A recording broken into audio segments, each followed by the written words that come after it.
Alors c'est le grand débat, hein. Évidemment ce matin dans la presse, faut-il basculer sur Free? Pas seulement dans la presse, parce que je peux vous dire que ce matin à la rédaction de Première Édition, on a parlé que de ça, ou presque. Alors si l'on s'en tient au prix, effectivement, il ne faut pas hésiter, hein. Sur le papier, ça vaut le coup. Dans le détail, nous allons voir. Ce qui est certain, c'est que les autres opérateurs font tout en ce moment, effectivement, pour nous retenir. Ils sont prêts, s'il le faut, à nous fournir des solutions sur mesure. Peut-être que c'est le moment d'en profiter. Nicolas Delabarrère, Pierre-Antoine Durand. Je suis venue chez Free aujourd'hui pour changer de forfait parce que leur prime de suite séduite, quoi. Et elle n'est pas la seule, les clients font même la queue devant cette boutique, l'une des rares que possède l'opérateur. Pourtant, rien ne sert de se précipiter. Free met en vente au moins 3 millions de forfaits illimités à bas prix et les opérateurs historiques vont forcément répliquer avec peut-être des offres plus ciblées. Il faut attendre ce que va faire le reste du marché et ensuite se décider et surtout de bien regarder ce dont on a besoin aujourd'hui en tant que consommateur.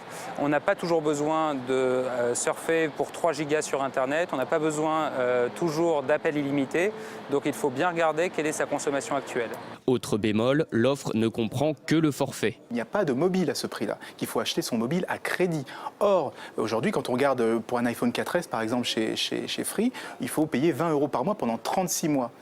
Donc 20 € plus 20 €, ça finit par faire un forfait à 40 €, ce qui est souvent moins cher chez les concurrents. Si vous n'avez pas besoin de changer de téléphone portable, l'offre de Free reste imbattable à l'heure actuelle. Le nouvel opérateur devra tout de même faire la preuve de la qualité de son réseau et améliorer l'image de son service après-vente. Alors on vient de voir la partie consommateur. Nicolas Dose, vous allez aborder vous la partie économique de la téléphonie mobile, grosse industrie. Ouais, c'est pas que de la conso, que de la vente. La téléphonie mobile, c'est pas qu'un prix imbattable, c'est pas qu'un contrat sibyllin, d'ailleurs tellement bref par endroit qu'il en manque un peu de clarté, ça vous l'avez vu. La téléphonie, c'est une industrie.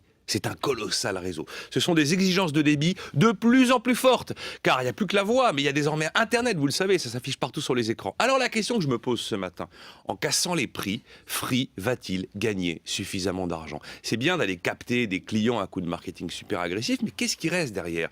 Qu'est-ce qui reste pour élargir le réseau? Qu'est-ce qui reste pour lui donner les puissances nécessaires à l'Internet mobile dont vous rêvez? Je rappelle que le réseau propre de Free, qui lui appartient vraiment, ça ne couvre que 27% de la population. Alors pour les 73% restant, dans l'immédiat, il va passer par les antennes d'Orange au terme d'un accord, mais Orange ne va pas lui facturer l'usage de son réseau pour des bouts de chandelle, Pascal. Alors ça, le consommateur ne le voit pas.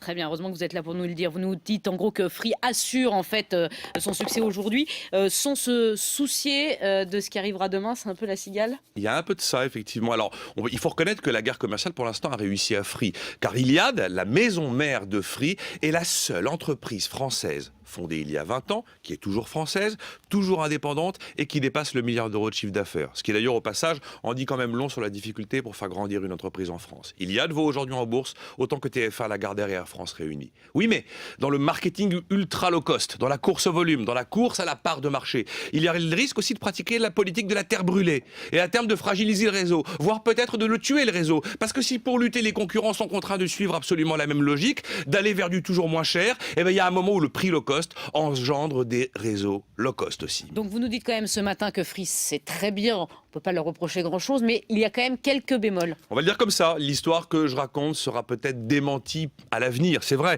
Mais attention, ce qui est important, c'est la rentabilité. Ce qui est important, ce sont les marges, le service, la capacité à pérenniser ce réseau. Vous voulez tous être connectés, partout, tout le temps. Oui, mais ça coûte, et ça, vous ne le savez peut-être pas tous, entre 1 et 2 milliards par an d'investissement à tous les opérateurs. Free aura-t-il 1 milliard à investir chaque année?